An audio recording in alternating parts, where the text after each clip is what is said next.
Hello बच्चों, good morning. आज की तारीख है 27 जुलाई 2024। आज के करंट अफेयर क्वेश्चन और लल्लन टॉप प्रश्नों में आप सभी का स्वागत है। बच्चों, आज हम पढ़ेंगे मेधान सीरीज का पार्ट 21, जिसमें आप सभी को 2011 के जनगणना के बारे में जितने भी महत्वपूर्ण प्रश्न बन सकते हैं उसको पढ़ाने वाले हैं।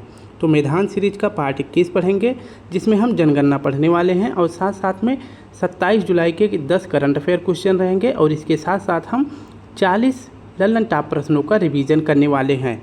तो यहाँ से हमारा हो जाएगा 60 से 70 क्वेश्चन हम 30 से 35 मिनट में सॉल्व कर लेंगे। अगर वीडियो अच्छी लगे तो प्लीज़ स्टूडेंट वीडियो को लाइक करें, शेयर करें, कमेंट जरूर करें। तो चलिए शुरू करते हैं अपने 27 जुलाई के दैनिक समसामयिक सभी प्रतियोगी परीक्षाओं के लिए महत्वपूर्ण प्रश्न।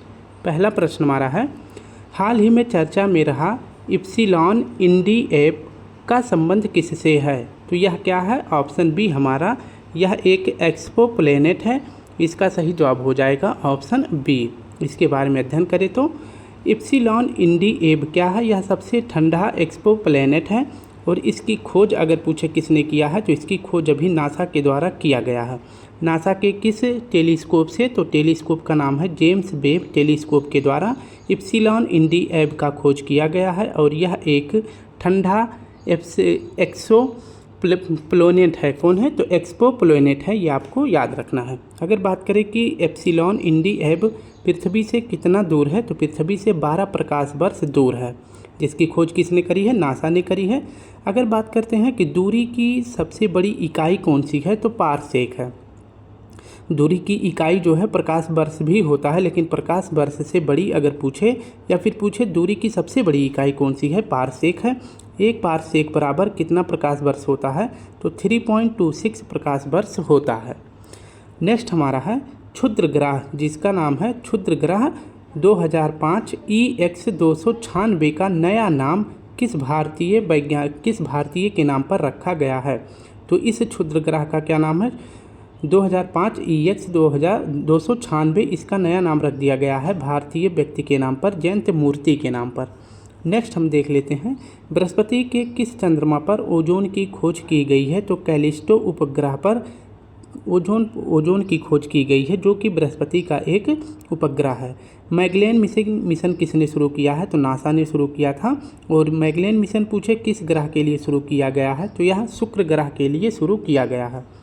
लल्लन टॉप प्रश्न में देखें तो हाल ही में विश्व आर्थिक मंच के वैश्विक ऊर्जा संक्रमण सूचकांक में भारत को कौन सा स्थान मिला है? तो भारत को 63वां स्थान मिला है। हुरन ग्लोबल यूनिकॉर्न इंडेक्स 2024 में भारत को 3रा स्थान मिला है।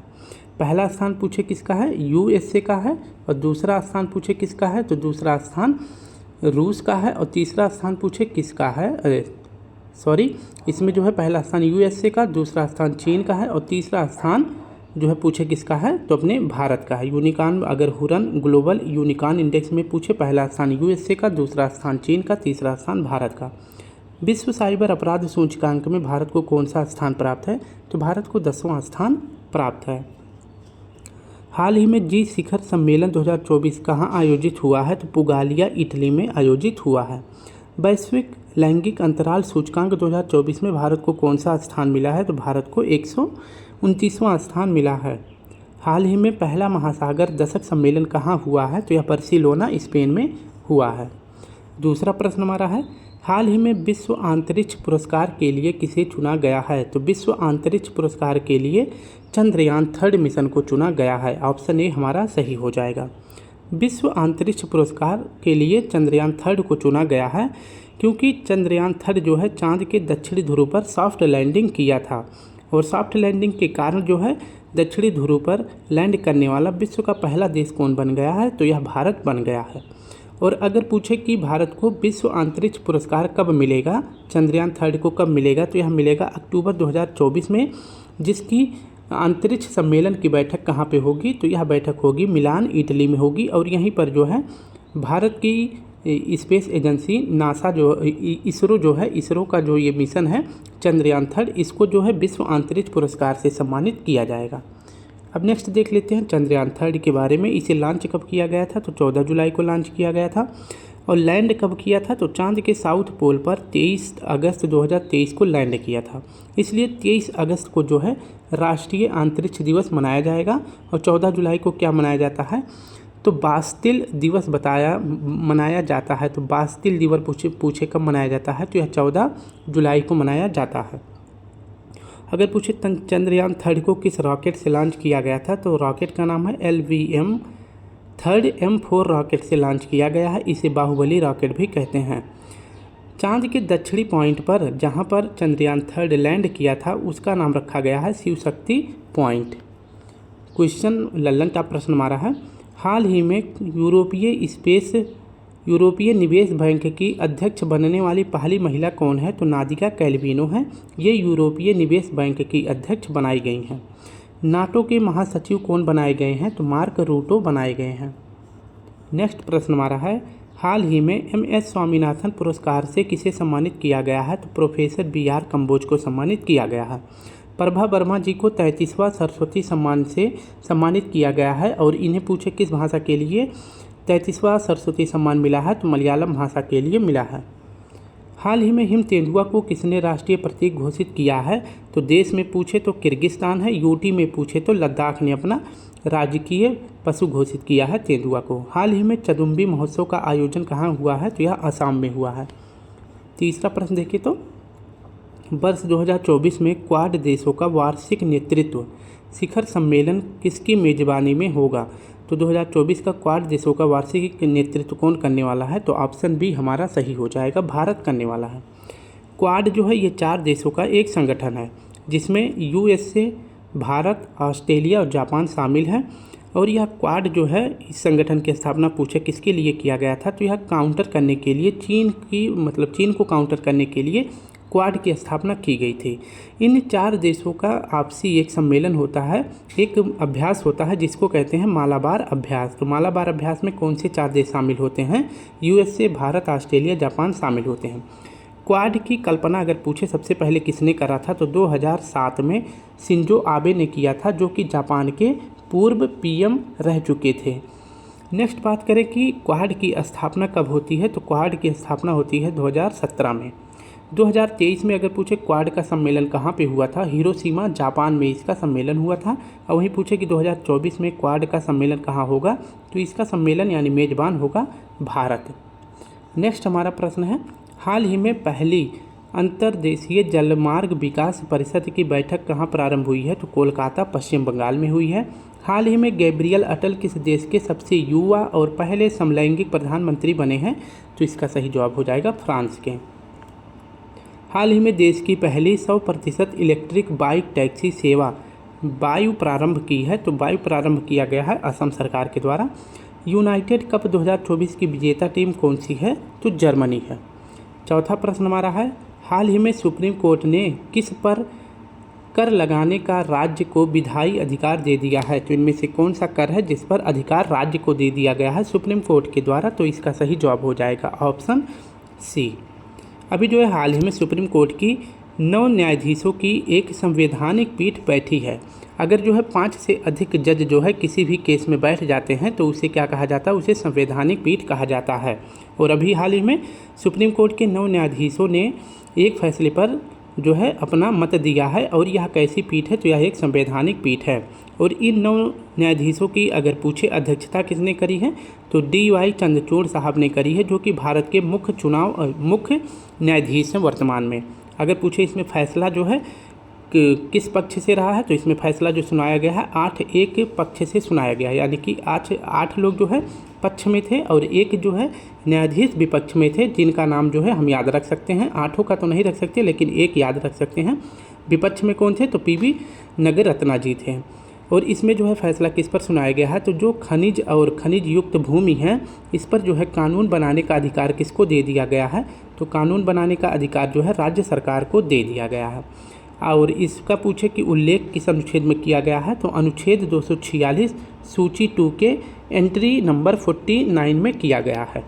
तो 9 न्यायाधीशों की 8(1) से जो फैसला आया है उसमें खनिजों और खनिज से युक्त जो भूमि है उस पर कानून बनाने का अधिकार अब किसे दे दिया गया है, तो राज्य सरकार को दे दिया गया है। और इसका उल्लेख जो है अनुच्छेद 246 सूची 2 के एंट्री नंबर 49 में किया गया है। इसमें कुछ अपवाद है, जैसे कि तेल और पेट्रोलियम अगर किसी भी राज्य में निकलता है तो उस पर अधिकार जो है किसका, राज्य सरकार का नहीं होगा, बल्कि किसका होगा, तो इस पर जो है केंद्र सरकार का अधिकार होगा। किस चीज़ में, तो पेट्रोलियम या फिर कोई प्राकृतिक गैस जैसे पेट्रोल डीजल का अगर किसी राज्य में निकलता है तो उस पर अधिकार किसका होगा, तो केंद्र सरकार का होगा। बाकी की जैसे लोहा चांदी सोना इन सभी प्रकार के अगर खनिज निकलते हैं तो उस पर अधिकार किसका होगा, राज्य सरकार का होगा। सरकार उस पर परिवहन शुल्क या फिर ज़मीन के लिए जो शुल्क होता है सब कुछ जो है राज्य सरकार लगा सकती है। लल्लन टॉप प्रश्न में बात करते हैं, हाल ही में घुड़सवारी में अर्जुन पुरस्कार पाने वाली पहली महिला एथलीट कौन बनी है, तो दिव्य कीर्ति सिंह बनी है। हाल ही में देश के शीर्ष स्वच्छ प्रदेश का स्वच्छ सर्वेक्षण पुरस्कार 2023 किसे मिला है, तो अगर प्रदेश में पूछे तो किसे मिला है, तो महाराष्ट्र को मिला है। और शहर में पूछे किसे मिला है, तो शहर में मिला है इंदौर और सूरत को मिला है। नेक्स्ट हमारा है, हाल ही में भारतीय नौसेना में शामिल हुआ पहला स्वदेशी स्टार लाइनर ड्रोन कौन सा है, तो दृष्टि 10 है। नेक्स्ट बात करते हैं, हाल ही में यूएई ने किसे अंतर्राष्ट्रीय खेल व्यक्तित्व पुरस्कार 2023 से सम्मानित किया है, तो जियानी इन्फेंटिनो साहब को किया है और ये वर्तमान में फीफा के अध्यक्ष हैं। हमारा 5वां प्रश्न है, हाल ही में कारगिल विजय दिवस 2024 की 25वीं वर्षगांठ रजत जयंती कब मनाई गई है, तो विजय कारगिल दिवस मनाया जाता है 26 जुलाई को। विजय कारगिल दिवस कब मनाया जाता है, तो 26 जुलाई को मनाया जाता है। 2024 में इसकी जो है 25वीं वर्षगांठ मनाई गई है। और अगर पूछे कारगिल स्थान वर्तमान में किस यूटी में है, तो यह लद्दाख में है। पहले जो है जम्मू कश्मीर में था, लेकिन जो है जम्मू कश्मीर को जो है अलग करके 2 यूटी बना दिया जाता है, एक तो जम्मू कश्मीर और दूसरा लद्दाख बना दिया जाता है। तो कारगिल जो है अब लद्दाख में आ गया है। क्योंकि 26 जुलाई को क्यों मनाया जाता है, क्योंकि 26 जुलाई 1999 को ऑपरेशन विजय चलाकर भारतीय सेना के द्वारा पाकिस्तान को हराया गया था, यानी कि कारगिल से भगा दिया गया था। कारगिल पर अधिकार किसने कर लिया था, तो पाकिस्तानी सेना ने कर लिया था। 26 जुलाई 1999 को ऑपरेशन विजय के द्वारा भारतीय सेना के द्वारा पाकिस्तानियों को भगा दिया गया था कारगिल से, इसलिए कारगिल विजय दिवस 26 जुलाई को मनाया जाता है। अभी कुछ दिनों पहले जो है वायुसेना के द्वारा ऑपरेशन सफ़ेद सागर अगर पूछे कहाँ चलाया गया है, तो ये भी कारगिल में चलाया गया है। पीएम मोदी अभी जो है कल जो 26 जुलाई को पीएम मोदी जो है कारगिल गए थे और इन्होंने यहाँ पर सिंकुल-ला सुरंग की विस्फोट में मतलब भाग लिया है, यानी कि विस्फोट करके सिंकुल-ला सुरंग बनाया जाएगा।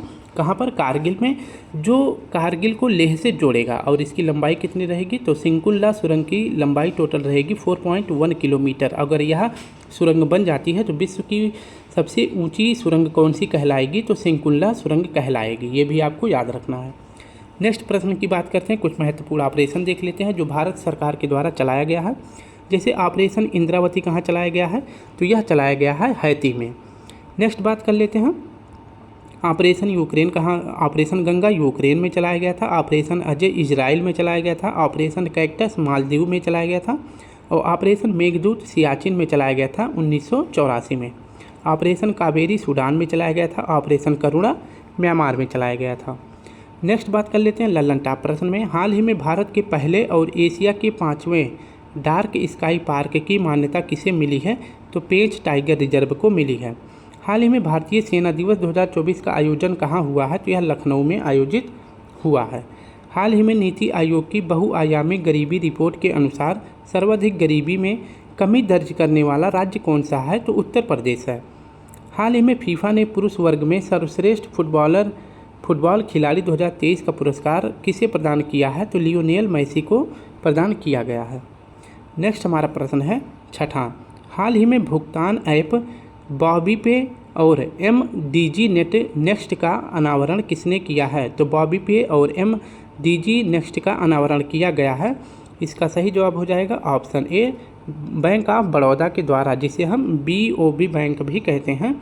अभी जो है BOB ने 3 एप्लीकेशन स्टार्ट करा है। एक तो VRM, जिसे वर्चुअल रिलेशन मैनेजर कहते हैं, बैंक के बारे में, यानी BOB बैंक के यानी अकाउंट खाता के बारे में जानकारी लेने के लिए VRM जो है ये पोर्टल लॉन्च किया गया है BOB बैंक के द्वारा, और साथ में BOB बैंक के द्वारा जो है BOB के द्वारा 2 ऐप जो है लॉन्च किया गया है, एक तो बॉम्बी पे और दूसरा MDG नेक्स्ट। ये दोनों जो है भुगतान ऐप है, यानी कि पेमेंट को आसानी बनाने के लिए बॉम्बी पे और MDG नेक्स्ट ये दोनों जो है भुगतान ऐप चालू किया गया है BOB के द्वारा। और जबकि अगर आप सभी को खाते के बारे में कोई भी या फिर बैंक के बारे में कोई भी जानकारी लेनी हो तो VRM ऐप से ले सकते हैं। नेक्स्ट बात करते हैं, लक्षद्वीप में ब्रांच खोलने वाला पहला देश का प्राइवेट बैंक कौन सा है? तो HDFC बैंक है। इसको 2.0 यह किसके लिए शुरू किया गया था? तो निवेशकों के लिए शुरू किया गया था सेबी के द्वारा, यानी security exchange board of India ने शुरू किया था। और एक ऐप और शुरू किया गया है सारथी ऐप। तो सारथी 2.0 ऐप किसने शुरू किया है? सेबी। और इसको 2.0 ये भी सेबी ने शुरू किया है। प्रवाह पोर्टल किसने शुरू किया है? RBI ने। जबकि प्रवाह सॉफ्टवेयर पूछे किसने शुरू किया है? तो नासा ने शुरू किया है। 75वें एमी अवार्ड्स 2024 में सर्वश्रेष्ठ कॉमेडी, सर्वश्रेष्ठ अभिनेता, सर्वश्रेष्ठ निर्देशक, सर्वश्रेष्ठ लेखक श्रेणियों में किसे पुरस्कार मिला है? तो द बियर को मिला है। नेक्स्ट है, गुटनिरपेक्ष आंदोलन का 19वां शिखर सम्मेलन कहाँ हुआ? तो यह युगांडा की राजधानी कंपाला में हुआ है। जबकि पूछे कि गुटनिरपेक्ष आंदोलन का पहला सम्मेलन कहाँ हुआ था? तो बेलग्रेड में हुआ था, बेलग्रेड में, जो कि सर्बिया की राजधानी है। असम राज्य के सर्वोच्च नागरिक सम्मान असम वैभव पुरस्कार 2023 से किसे सम्मानित किया गया है? तो रंजन गोगोई जी को सम्मानित किया गया है, और इन्होंने राम जन्मभूमि के फैसले में अपना मत दिया था। हाल ही में भारत का पहला इंडिया इनोवेशन ग्राफीन सेंटर कहाँ लॉन्च किया गया है? तो यह केरल में किया गया है। 7वां प्रश्न हमारा है, हाल ही में जुलाई 2024 में ताइवान, फिलीपींस और चीन में किस टाइफून ने तबाही मचाई है? तो इसका सही जवाब हो जाएगा गेमी, ऑप्शन ए सही हो जाएगा। टाइफून अगर पूछे इसका नाम जो है क्या है? तो इस टाइफून का नाम है गेमी। गेमी ने अभी कहाँ पर तबाही मचाई है? तो क्षेत्र अगर पूछे कौन कौन सा है जहाँ पर गेमी ने तबाही मचाई है? तो ताइवान, फिलीपींस और चीन में तबाही मचाई है। अगर बात करते हैं कि ताइवान किस द्वीप पर स्थित है? तो फार्मोसा द्वीप पर स्थित है। फिलीपींस पूछे किस द्वीप पर स्थित है? तो लुजोन द्वीप पर स्थित है। और फिलीपींस की राजधानी का नाम है मनीला। मनीला में 2 महत्वपूर्ण संगठन है, एक तो चावल अनुसंधान केंद्र पूछे कहाँ है? मनीला में। और मनीला में ही रेमन मैग्सेसे अवार्ड दिया जाता है। और पहली बार अगर पूछे किस भारतीय को दिया गया था? तो विनोबा भावे जी को दिया गया था। रैमल चक्रवात अगर पूछे इसका नामकरण किसने किया था? तो इसका नामकरण किया गया था ओमान के द्वारा। और रैमल का अर्थ पूछे क्या है? तो रैमल का अर्थ है रेत। और यह कहाँ पर तबाही मचाई थी? तो अपने भारत में मचाई थी। 2024 का पहला चक्रवात कौन सा था? तो अल्वारो था। और ये कहाँ पर आया था? तो हिंद महासागर में आया था।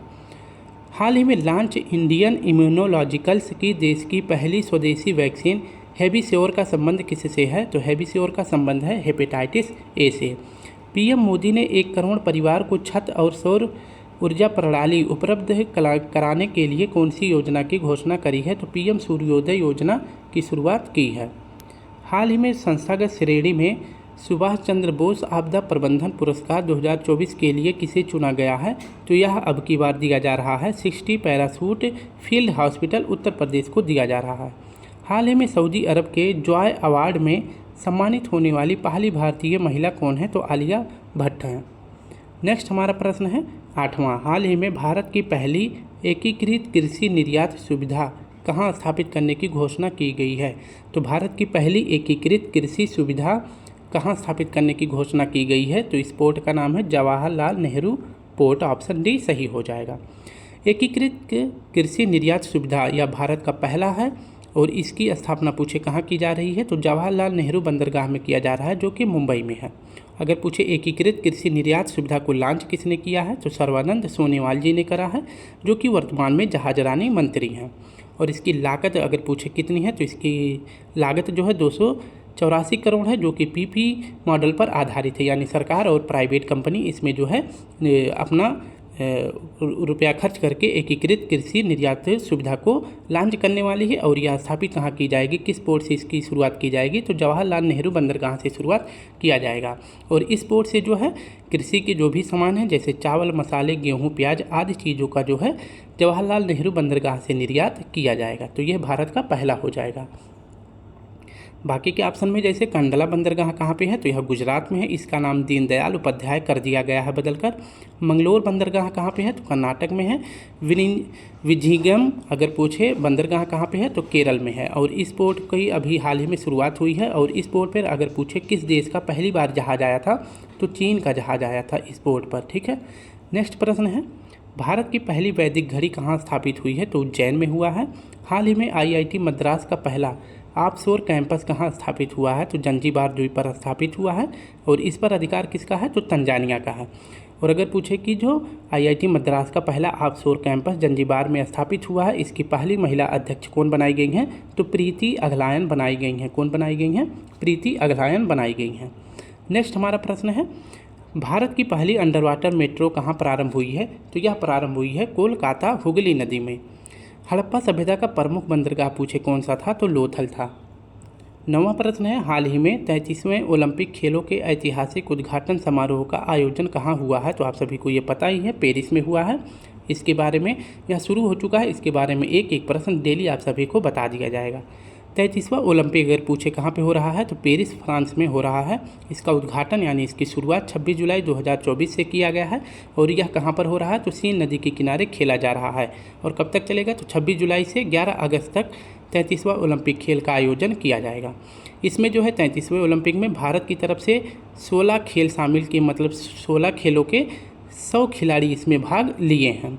और सबसे पूछे कि इसमें सबसे युवा व्यक्ति कौन है, तो सबसे युवा खिलाड़ी हैं धनधि देशंधु हैं। और जबकि सबसे बुजुर्ग पूछे कि खिलाड़ी कौन है, तो रोहन बोपन्ना है। इनकी उम्र है 14 वर्ष और इनकी उम्र है 45 वर्ष। अगर पूछे कि पहली बार ओलंपिक कब हुआ था, तो 1896 में हुआ था, एथेंस में हुआ था। और 1900 का यानी कि दूसरा ओलंपिक जो है 4 सालों में एक बार होता है, तो दूसरा ओलंपिक 1900 में हुआ था। और कहाँ पे हुआ था, तो पेरिस में हुआ था। और पहली बार अगर पूछे कि किस ओलंपिक में भारत ने भाग लिया था, तो जो 19 वाला यानी कि जो दूसरा ओलंपिक हुआ था, इसी में भारत ने भाग लिया था। 33वां वाला पेरिस में हो रहा है। 34वां ओलंपिक कब होगा, तो 2028 में होगा। कहाँ पर होगा, लॉस एंजल्स अमेरिका में होगा। नेक्स्ट हमारा प्रश्न है, लल्लन टॉप प्रश्न में देखें तो पेरिस ओलंपिक के ध्वजवाहक कार्यक्रम में ध्वजवाहक कौन है, तो पेरिस ओलंपिक के उद्घाटन कार्यक्रम में ध्वजवाहक कौन बने हैं, तो पीवी सिंधु बनी हैं और शरद कमल बने हैं। इनका खेल कौन सा है, टेबल टेनिस है। और पीवी सिंधु जी का कौन सा है, तो इनका खेल है बैडमिंटन। टोक्यो ओलंपिक में भारत की रैंक और कुल पदक कितने थे, तो भारत की रैंक अगर पूछे तो 48 थी। और पदक पूछे को टोटल कितने थे, तो 7 पदक थे। 1 स्वर्ण पदक था जो कि नीरज चोपड़ा जी ने जीता था, और 2 सिल्वर है और 4 ब्रोंज है। ओलंपिक में पहला व्यक्तिगत पदक किस भारतीय ने जीता था, तो ओलंपिक में पहला भारत के लिए व्यक्तिगत पदक किसने जीता था, तो केडी जाधव जी ने जीता था। कुश्ती में जीता था। और कौन सा मेडल जीता था, तो ब्रॉन्ज मेडल जीता था। और किस ओलंपिक में, तो 1952 के ओलंपिक में जीता था। ओलंपिक में पहला व्यक्तिगत महिला पदक अगर पूछे किसने जीता था, तो करणम मल्लेश्वरी जी ने जीता था, कांस्य पदक जीती थी। और 2000 सिडनी के ओलंपिक में जीती थी। और इन्होंने किस में जीता था, तो भारोत्तोलक में जीता था, यानी कि वेट लिफ्टिंग में जो है कांस्य पदक जीता था 2000 सिडनी में। ठीक है, 10वां प्रश्न हमारा है, हाल ही में सांस्कृतिक श्रेणी में भारत का 43वां यूनेस्को विश्व धरोहर स्थल कौन सा बना है, तो भारत के अब तक 42 यूनेस्को विश्व धरोहर थे। 43वां भी हाल ही में किसे घोषित किया गया है, तो मोइदम को घोषित किया गया है। आप सभी को पता है कि यूनेस्को की जो है विश्व धरोहर समिति की बैठक कहाँ पे हो रही है, तो अपने भारत में हो रही है। किस क्रम की हो रही है, तो 46वें क्रम की हो रही है। 45वें क्रम की कहाँ पर हुई थी, तो यह हुआ था रियाद में। रियाद यानी कि सऊदी अरब में हुआ था। सऊदी अरब में भारत के 2 विश्व धरोहर स्थल घोषित किए गए थे। अभी मैं आपको बता देता हूँ, एक तो 42वां इसमें शामिल हुआ था और 41वां शामिल हुआ था। ठीक है, तो 42वां और 41वां अगर पूछे कहाँ पे शामिल हुआ था, तो 45वें विश्व धरोहर समिति में हुआ था, जो कि रियाद सऊदी अरब में हुआ था। 42वां कौन सा है, तो हलेश्वर मंदिर है। 41वां पूछे कौन सा है, तो शांति निकेतन है। तो अभी हम इसके बारे में पूरी जानकारी पढ़ने वाले हैं। पहले देखते हैं 46वें क्रम की विश्व धरोहर समिति का बैठक कहाँ पे हो रहा है, भारत में हो रहा है। और यह कब से कब हो रहा है, तो 21 जुलाई से 31 जुलाई तक चलने वाला है। और इसकी बैठक अगर पूछे कहाँ पे हो रही है, तो भारत मंडपम में इसकी बैठक हो रही है। और यहीं पर जो है भारत की 43वीं विश्व धरोहर घोषित की गई है, जिसका नाम है मोइदम। और मोइदम स्थान अगर पूछे कहाँ पे है, तो यह है असम में। अब मोइदम क्या है इसके बारे में देख लेते हैं।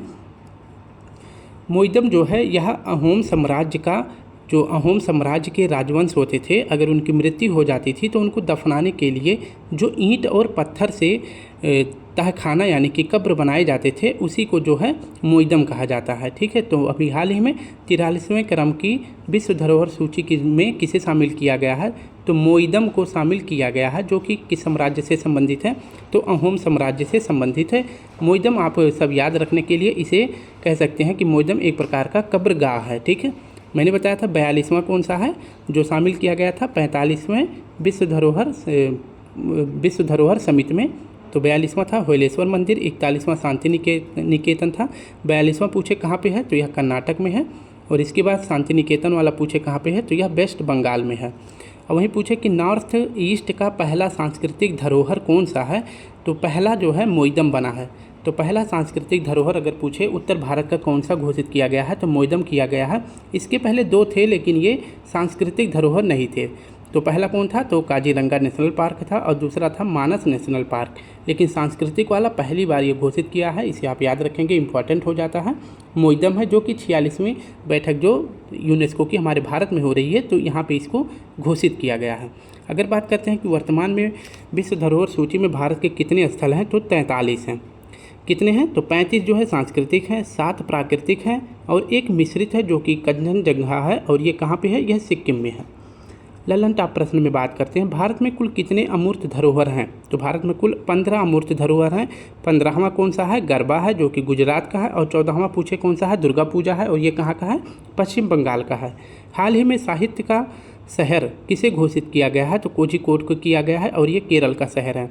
शिल्प का शहर किसे घोषित किया गया है, तो शिल्प का शहर श्रीनगर को घोषित किया गया है। संगीत का शहर अगर पूछे किसे घोषित किया गया है, तो ग्वालियर मध्य प्रदेश को घोषित किया गया है। तो स्टूडेंट अब हम पढ़ने वाले हैं मेधान सीरीज का पार्ट 21। तो मेधान सीरीज का पार्ट 21 पढ़ेंगे, जिसमें आप सभी को 12 से 13 क्वेश्चन इनडायरेक्ट मिल जाएगा। ठीक है, अब देख लेते हैं। पहला प्रश्न है, पहली बार जनगणना कब हुई थी, तो 1872 में हुआ था। किसके कार्यकाल में, तो मेयो के कार्यकाल में हुआ था। लेकिन पूछे कि पहली बार वैज्ञानिक जनगणना यानी दशकीय आधार पर जनगणना पहली बार कब हुई थी, तो यह हुआ था रिपन के कार्यकाल में, 1881 में प्रारंभ हुआ था। जनगणना अगर पूछे किस सूची का विषय है, तो यह संघ सूची का विषय है।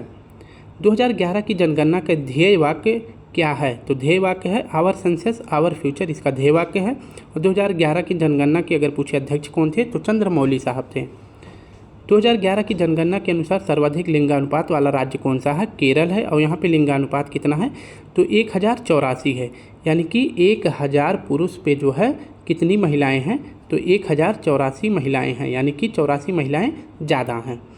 भारत का लिंगानुपात पूछे कितना है, तो भारत का लिंगानुपात है 943। 1000 पुरुष पर कितनी महिलाएं हैं, तो 943 हैं। वहीं पूछे सबसे कम लिंगानुपात किस राज्य का है, तो राज्य में सबसे कम है हरियाणा का, और सबसे ज़्यादा किसका है, तो केरल का है। नेक्स्ट हमारा प्रश्न है, 2011 की जनगणना में साक्षरता दर किस केंद्र शासित प्रदेश की सर्वाधिक है, तो सबसे ज़्यादा किस केंद्र शासित प्रदेश की साक्षरता दर है, तो लक्षद्वीप का है। और राज्य में पूछे सबसे ज़्यादा साक्षरता किसका है, तो केरल का है। और सबसे कम पूछे तो बिहार का है। और वहीं पूछे भारत का साक्षरता दर कितना है, तो भारत का 73% है। सबसे ज़्यादा यूटी में लक्षद्वीप का है। दूसरे नंबर पर पूछे किस यूटी का है, तो यह है पुडुचेरी का। किसका है, तो पुडुचेरी का दूसरे नंबर पर है। राज्य में पहले नंबर पर केरल का है। अगर राज्य में सबसे कम साक्षरता दर पूछे किसका है, तो बिहार का है। किसका है, बिहार का है। 2011 की जनगणना में न्यूनतम जनसंख्या वाला राज्य कौन सा है, तो सबसे कम जनसंख्या कहाँ पर है, सिक्किम में है। और वहीं बात करते हैं कि सबसे कम सिक्किम में। सर्वाधिक जनसंख्या अगर पूछे किस राज्य का है, तो उत्तर प्रदेश का है। दूसरे नंबर पर महाराष्ट्र का है। 2011 की जनगणना में न्यूनतम जनसंख्या घनत्व वाला राज्य कौन सा है, तो सबसे कम जनसंख्या घनत्व अरुणाचल प्रदेश का है। और सबसे अधिक जनसंख्या घनत्व पूछे किसका है, तो यह है बिहार का। नेक्स्ट हमारा है 2011 की जनगणना में सर्वाधिक दशकीय वृद्धि दर वाला राज्य कौन सा है। तो सबसे ज़्यादा दशकीय वृद्धि अगर पूछे किस राज्य में देखी गई है तो मेघालय में देखी गई है। लेकिन अगर भारत की दशकीय वृद्धि पूछे 2011 में कितनी रही है तो 17.64% रही है। 2011 की जनगणना में एकमात्र राज्य जिसमें वृद्धि की बजाय जनसंख्या में कमी हुई, यानी कि जनसंख्या में बढ़ोतरी की बजाय जनसंख्या में गिरावट देखी गई है, यानी नकारात्मक वृद्धि देखी गई है, तो ऐसा राज्य है नागालैंड। 2011 की जनगणना में शहरी और ग्रामीण जनसंख्या का प्रतिशत कितना है। तो शहरी का है 31.16% और ग्रामीण का पूछे कितना है तो 68.8% है।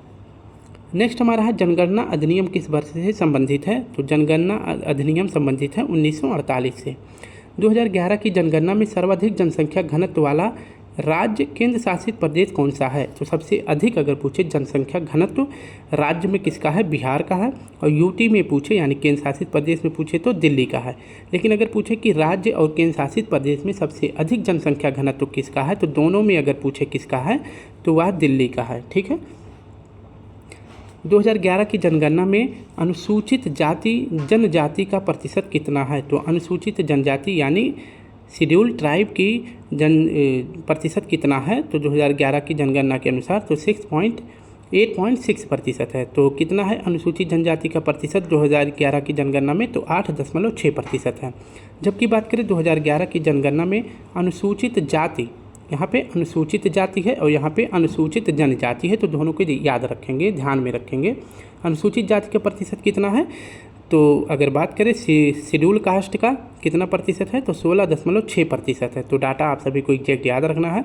अगर वहीं पूछे कि किस राज्य में अनुसूचित जाति नहीं पाई जाती है तो वह पाया जाता है, वह राज्य है नागालैंड। तो नागालैंड में SC की संख्या 0 है। तो स्टूडेंट इस प्रकार से हमने महत्वपूर्ण जनसंख्या से संबंधित महत्वपूर्ण 13 प्रश्नों को कर लिया है। और अगर देखा जाए तो इसमें आप सभी को 15-16 प्रश्न भी दिख जाएंगे अगर ध्यान से देखोगे। तो आप सभी से अगर रिक्वेस्ट कर रहे हैं कि प्लीज़ वीडियो अच्छी लगे तो लाइक शेयर कमेंट जरूर करें। अगर आप सभी को वीडियो में कोई प्रॉब्लम दिखे तो भी हमें कमेंट बॉक्स करके ज़रूर बताएं। तो अपना ध्यान रखें, अच्छे से पढ़ाई करते रहें। कल फिर मिलेंगे, तब तक के लिए आप सभी को प्यारा सा जय हिंद, जय भारत।